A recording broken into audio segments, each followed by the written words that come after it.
Ladies and gentlemen, today we are speaking about how to handle the objection of, I want to talk to my spouse, I want to talk to my business partner. Listen, Luke, I like everything. It sounds like it makes sense. It sounds like you know what you're talking about, but I just want to talk to my spouse. I just want to talk to my wife about it, and then I'll get back with you. Hey, Luke, I like it, but I just want to talk to my business partner. I'll get back with you. How do we handle this objection? Because guys, this is one that is going to pop up frequently if you are a salesperson. Even if you did a good job, even if you ticked all your boxes, you're going to get this objection that pops up. So let me get this fucking pen to explain how I would handle this objection and how I actively do handle this objection. Okay? I want to talk to my spouse. I want to talk to my partner. Got it. No problem at all. Let me just make sure from my side that I covered everything perfectly clear. I just want to make sure that when you do go to talk to your spouse or your partner, you have everything set. What exactly is it that you're looking to go over primarily with your spouse or partner? Is it more the price or is it more the product? When you ask them that question, you are going to be able to get what I call below the belt, okay? So imagine this like the smoke screen, okay? And when the prospect feels uncomfortable buying on the spot, they give you a smoke screen level objection. So it doesn't really mean anything, right? It's just like, hey, I'm thinking about it. Well, thinking about what, right? So we need to go below the smoke screen and see where the real objection is. Then they might say, I want to do more of my own homework. I want to price it around. I want to shop it around. I want to do X, Y, and Z. So you're getting more objections that pop up after that, but then you can continue handling the objections all the way into the close or into the next meeting. So check this out. Yeah, Luke, I like everything. I just want to talk to my partner. Got it. I understand. Here's the thing. I just want to make sure I covered everything perfectly clear. So when you do go to talk to your wife, what is it primarily you guys are going to go over? Is it more the price or is it more the product? Now they can say,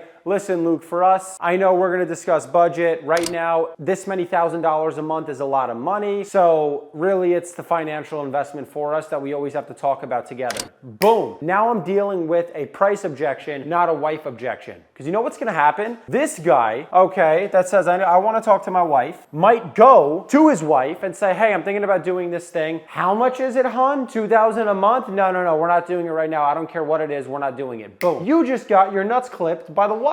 And she didn't even see the service. So you need to avoid this happening, okay? Another thing that you can do, let's say the prospect doesn't close even after you handle the objection, you're gonna wanna set up another meeting. So how do you do it? Got it, totally understand. Listen, I'm sure that when you do speak to your wife, she'll probably have some questions for me as well. So if it works for you, if this makes your life a little bit easier, it would definitely help me. Next week at some point, maybe this Monday at 3, we could all reconvene for like 15 minutes. So any questions you guys have after you talk about it, we could knock out, and then whichever way you go, it's really no harm, no foul. Whether you want to do it, not do it, you can just let me know honestly, and I'm okay either way. I just want to be able to answer any other questions after you and your wife speak, so I can make sure I got everything across perfectly clear, just so nothing gets lost in communication. See what I'm doing there? I'm making sure that this guy is not going to get spoken out of the service by his wife just because he says, hey, I'm thinking about doing this thing, it's this much money, no, don't do it. Now you're out. If there's not another meeting on the book, you're not going to have another opportunity to try to win the deal back. You guys understand kind of what I'm saying here? You need to do one of two things. Number one, you have to get below the belt, okay? So when you get that first objection, you need to figure out where it's really coming from. Guys, it might be a trust objection. They might say, hey, do you have some references I can call? If they're asking you for references, it's a trust objection. They want to make sure you are what you say you are. They want to do some of their own research. Those people aren't comfortable being closed on the spot. Stop trying to close them on the spot. Give them the references, give them all the proof of concept, say, hey, call the references and book another meeting. Okay? So you have to figure out how to go below the belt and what the real objection is. After you below the belt and get the real objection, you can either close if you're lucky.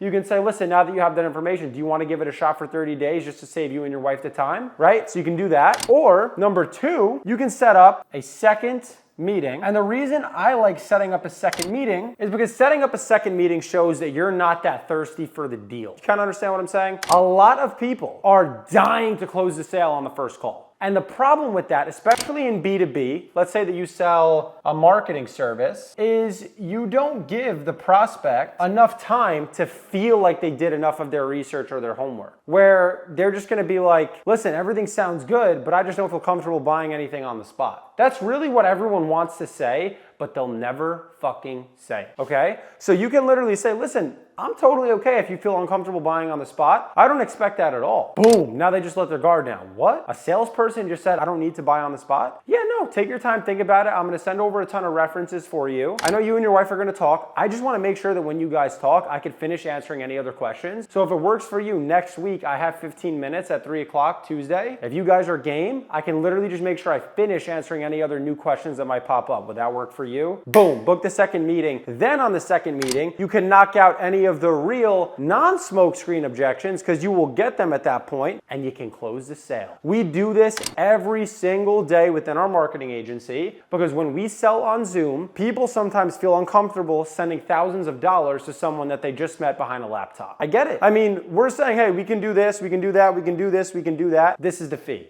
People have a lack of trust. People have had bad experiences. People don't want to waste their money. They work hard for their money. So you have to understand, there's a ton of things that might be running through their head and you can't see into their real cognition and into their psychology. You don't know what they're actually thinking. So you need to get good at figuring out what they're actually thinking. Be someone that goes below the belt. Listen, it's okay. If you don't want to sign up today, that's completely fine. If you're uncomfortable with it, I want you to do research on our company too. I'd love for you to call some of the venues that we work with. Seriously, they're there for a reason. Next week, we can reconvene, go over everything, and if it makes sense, great. If not, no harm, no foul. That is such a badass way to close a sale because it forces them to close themselves. And you're not that thirsty for it. Guys, if you did a good enough job, your show rate on the second meeting is gonna be good. I know what you guys are thinking, oh, they'll book the second meeting and not show up. If you had a shitty presentation, yes. If you did a good job, absolutely not. They will show up and they will close because you're showing, hey, I'm the authority in the conversation, but I know you wanna take your time. So if that's the case, we could just book a second meeting. When you start hitting that person with, well, what does it cost you to wait? I mean, if you don't do this in the next X amount of time, you're gonna lose this much business. Business owners that are seasoned have had pressure salespeople try to sell them shit, and they hate those people. They despise them. You need to get yourself out of that box, okay?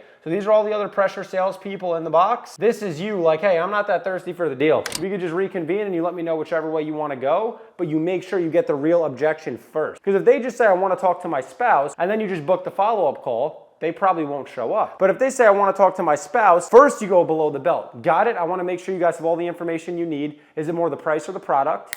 Get the real objection. Then once you get the real objection, you can try to close the sale. If you can't, you book the second meeting. That's how you handle the objection of, I wanna talk to my spouse, I wanna talk to my partner. Give it a shot, let me know how it goes, go work.